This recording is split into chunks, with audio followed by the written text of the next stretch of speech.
Hello everyone. तो काफ़ी लोगों का डाउट आ रहा था कि नॉन क्लिनिकल पीजीज़ पे भी उसकी कट ऑफ क्या रहती है, कितने रैंक पे मिल सकते हैं। और मतलब जैसे 2.5 लाख बच्चे हैं तो किसी का 1.5-2 लाख रैंक है, क्या वो भी नॉन क्लिनिकल लाइक एक्सपेक्ट कर सकता है? फिर उसका स्टाइपेंड क्या रहता है? बिकॉज काफ़ी लोग इस टाइम ये कहते हैं ना कि जॉब्स अपॉर्चुनिटीज़ कम है और उसके बाद क्या होगा क्या नहीं होगा।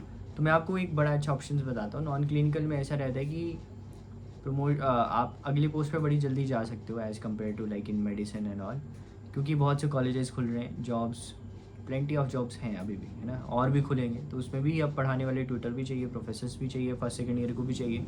तो वहाँ पे बहुत ज़्यादा जॉब अपॉर्चुनिटीज़ हैं, सैचुरेशन इतनी ज़्यादा वहाँ पे नहीं है। तो देखो मैं आपको दिखाता हूँ थोड़ा सा रैंक। ये लास्ट ईयर की मेरिट लिस्ट है, 3rd राउंड की है ना। 40,000 पे मान लो आपका 40,000 रैंक है, आपको अच्छा नहीं लग रहा है ना, बट आप देखोगे उस पर आपको इवन 35,000 पे आपको मेमसी लेडी हार्डिंग भी मिल रहा है। 40,000 पे देखो आपको यहाँ पे, मैं यहाँ पे दिखाता हूँ आपको, MD बायोकेमिस्ट्री मिल रहा है university college of medical sciences 40,135 पे। UCMS MD बायो के मिल रहा है, ठीक है। जहाँ यहाँ की UCMS का तो आपको वो स्टाइपेंड देखो वही लाख के आसपास होगा। वैसे बाकी BGMC का भी, गुजरात का भी स्टाइपेंड ठीक है। फॉरेंसिक मेडिसिन मिल रही है आपको 40,000 पे। PGIMR Ram Manohar Lohia MD biochemistry मिल रही है आपको 40,000 पे। इस तरह के देखो आप नीचे जाओगे तो और अच्छे आपको ये नॉन क्लिनिकल मिलेंगे, ठीक है। PSM भी आपको होता है 1 लाख के ऊपर भी अच्छे मिल जा रही है, ठीक है। अच्छा 40,000 पे ENT IGMC, नहीं ये एक रिजर्व कैटेगरी होगी, ठीक है। और नीचे जाएंगे हम, देखो MD microbiology BGMC Pune, it's a very good college, ठीक है। और 40,000 पे MD माइक्रोबायोलॉजी। रिसर्च पर्पज़ पे आपका इंटरेस्ट है, आप वहाँ जा सकते हो 40,000 पे। अब थोड़ा सा ना 50 पे आता है कि 50,000 के आसपास रैंक आए तो क्या आएगा। डिप्लोमास भी आपको मिलेंगे 50,000 60,000 पे भी मिला है डिप्लोमा, ठीक है। और जैसे 3rd राउंड में मैं 50,000 पे आया, तो मैं देखता हूँ अभी जलगांव, अब जैसे MP Shah government medical college, मेरे हिसाब से शायद ये मध्य प्रदेश में है शायद, जहाँ तक पता है मुझे। MD PSM मिल रही है आपको 50,000 पे, इट्स अ गुड कॉलेज। और डिप्लोमा है कोई, वो तो डिप्लोमा की मैंने पहले भी बात की हुई है। KGMU में ना, KGMU कितना अच्छा कॉलेज है यूपी का, है ना, स्टाइपेंड भी ठीक होगा। 50,000 रैंक है आपका, तो आपका MD फार्मा कॉलेज ही मिल रही है, वाह। और GMC कोटा में पैथोलॉजी भी मिल रही है आपका, MD pathology at 50,000 rank, all India rank 50,333। आप देख रहे होंगे 50,333 जिसका रैंक है, उसको KGMU लखनऊ में MD फार्मा मिली है। उसने रिपोर्ट नहीं किया तो उसको MD पैथोलॉजी मिली GMC कोटा में, ठीक है। तो फार्मा की भी बहुत, मेरा एक दोस्त है कॉर्पोरेट सेक्टर में, वही बता रहा था कि MD फार्मा की बहुत जॉब अपॉर्चुनिटीज़ हैं, like wide area drug area में है, क्योंकि ड्रग्स के पे काम चला ही हुआ है, ठीक है। बाकी प्रोफेसर्स की भी होती है। तो KGMU लखनऊ में आपको 50,000 पे मिल रहा है। गुंटूर मेडिकल कॉलेज है, पैथोलॉजी भी मिल रही है ना, PSM भी मिलती है, फिजियो तो और अच्छी जगह मिल जाती है। अब हम जाते हैं और थोड़ा देख लेते हैं, कोई आपको यहाँ पे देखो, ये एसोसिएटेड गवर्नमेंट हॉस्पिटल में आपको फैमिली मेडिसिन डिप्लोमा ENT भी मिल रहा है 50,000 पे। अब हम जाते हैं 60,000 रैंक पे, ठीक है, डायरेक्ट 60,000 पे हम जंप करते हैं। 60,000 रैंक पे अगर हम जाएंगे तो हमें पता चलेगा कि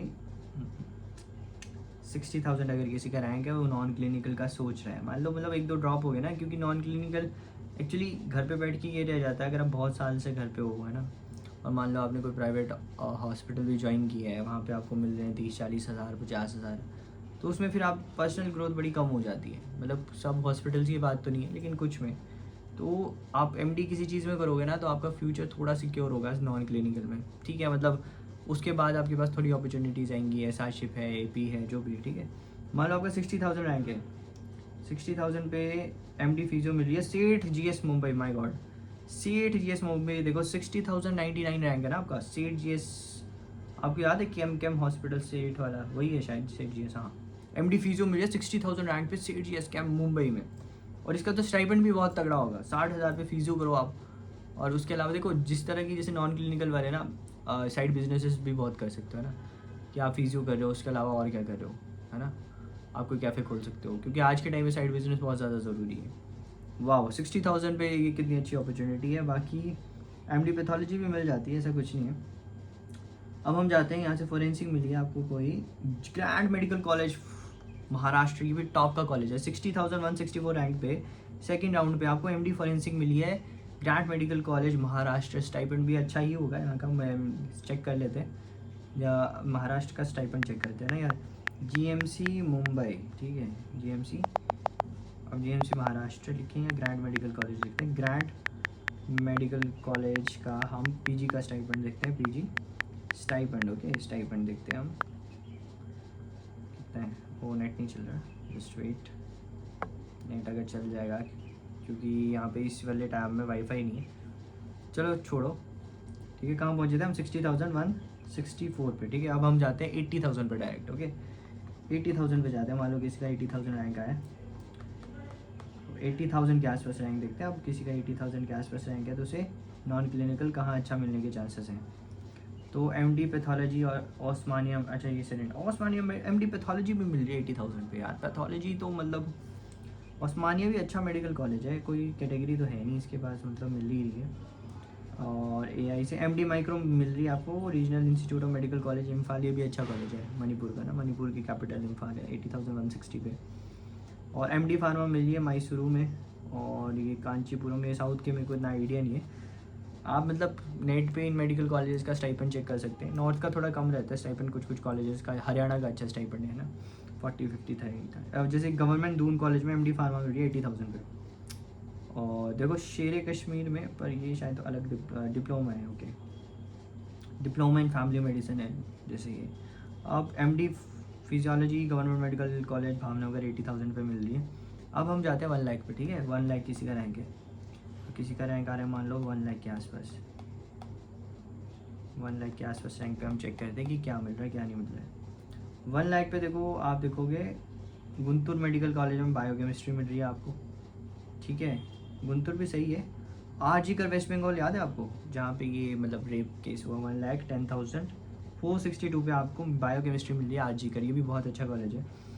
और आप देखोगे इसमें भी आप स्टाइपेंड देख सकते हैं ना, चेक कर सकते हैं। अब हम जाते हैं 1.5 लाख पे, ठीक है।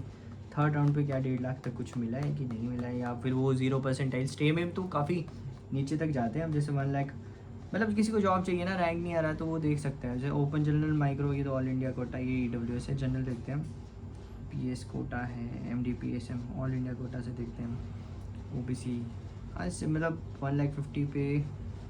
Let's check MD micro PS quota all India quota by EWS। MD physio इसमें तो थोड़ा नीचे, I think so first second round में नहीं मिला, थर्ड राउंड में इनको मिला है, और स्ट्रेट राउंड में तो मिल जाता है। अब जैसे MD ESIC हैदराबाद है ना, ओस्मानिया मेडिकल कॉलेज 1,28,000 पे आपको, अच्छा कॉलेज है, MD फार्मा मिली है, ठीक है। बाकी ESIC है एक, MD फार्मा मिली है यहाँ पे, ये भी अच्छा कॉलेज है ना। तो काफ़ी ऑप्शन है, 1.5 लाख पे भी आपको अच्छे मेडिकल कॉलेजेस मिल रही हैं। और मैं आपको एक और, अब जैसे KGMU, माई गॉड देखो 1,29,000, 1,29,000 किसी का रैंक है, 1,29,050 पे KGMU में MD फार्मा मिली, ठीक है। तो KGMU का आप स्टाइपेंड चेक कर सकते हैं। MD फार्मा अच्छी ब्रांच है, 1,29,000 पे आपको मिल रही है। आप स्टक हो, आपको ऐसा लग रहा है जॉब अपॉर्चुनिटीज़ लेस हैं, गो फॉर नॉन क्लिनिकल, बहुत स्कोप है, राइज करोगे AP बन जाओगे, बाद में जाके आपको लगेगा कि यार ये तो बहुत अच्छी चीज़ है। और मैं आपको एक एग्जांपल देता हूँ, जैसे मेरी एक बैचमेट है, उसके पापा हैं डॉक्टर उमेश भारती, इन्होंने MBBS की थी, इनके बारे में पढ़ रहा था, फिर इन्होंने काफ़ी 2019 समथिंग की इनकी MBBS है, उसके बाद काफ़ी लेट इन्होंने मास्टर्ड इन अप्लाइड एपिडेमोलॉजी किया और इनको पद्मश्री अवार्ड मिला है, ठीक है। पद्मश्री इसलिए मिला है, अब इनके बारे में हम पढ़ते हैं। नेट चल नहीं रहा है, जस्ट चेक नेट क्यों नहीं चल रहा है। हाँ, तो आप इनके बारे में अगर पढ़ोगे ना, आपको पता चलेगा कि इन्होंने WHO ने इनका प्रोटोकॉल, इन्होंने खुद ही कोई अपने मतलब सेल्फ फंडेड एक रिसर्च की थी, जो रेबीज़ की वैक्सीन है उस पर, और फिर इन्होंने कम रेट पे रेबीज़ की जो वैक्सीन है उस पर काम किया था ना, रेबीज़ वैक्सीन पे जनरली काम किया था, फिर इनका प्रोटोकॉल WHO ने एक्सेप्ट किया था। तो आप देखो कि इनको पद्मश्री अवार्ड भी मिला है। तो साल में, इस साल शायद 7 या 8 लोगों को ही, साल में 7 या 8 लोगों को ही क्या मिलता है, पद्मश्री मिलता है, डॉक्टर्स को, लाखों डॉक्टर्स में से। And one is from like PSM proper MD PSM नहीं है इनकी, बट MBBS क्या था, अप्लाइड एपिडेमोलॉजी, तो उसी का ही कम्युनिटी मेडिसिन में कवर अप हो जाता है। फिर उन्होंने एक MBA डिग्री भी की थी। तो मतलब बेसिक मेडिकल डिग्री से भी आप कितना कुछ कर सकते हो, आप पद्मश्री जीत सकते हो। तो कोई भी मतलब लाइक जैसे बोलते हैं ना गोविंद राय सर कि यार कोई ब्रांच छोटी नहीं होती, बंदे में स्कोप होना चाहिए ना, ब्रांच में स्कोप का कोई फ़ायदा नहीं होता, you have to excel in every field, है ना। तो यही मेरा आपको बताने का एक रीज़न था। And thank you. आपको कोई डाउट है आप कमेंट सेक्शन में पूछ सकते हैं।